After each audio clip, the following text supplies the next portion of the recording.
but most Chevys are not known for the specific plant where they're manufactured. So Ford, for example, has the Cleveland plant, the Lima plant, the Windsor plant.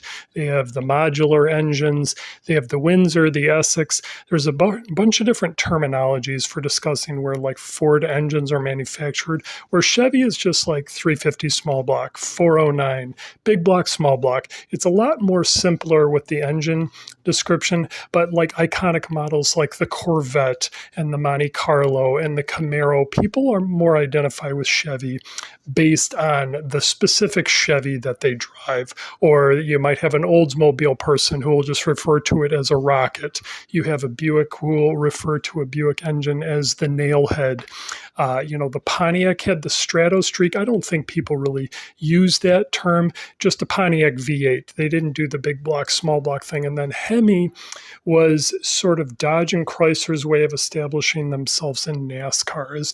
The Hemi was so successful that it forced Ford and Chevy to come out with their own reaction to that engine. Now, Chevy, what they did is they just had a bunch of different displacements. They had very, very large displacements. They had very, very small, lightweight engines. Ford had specific engine families. So instead of where Chevy just kind of made a large version of the same block, Ford actually would come out with like an entire additional engine family to compete.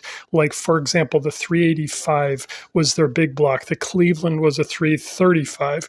Then you had the Windsor small block, and then Dodge and Ford and Chevy sort of had their each different way of coming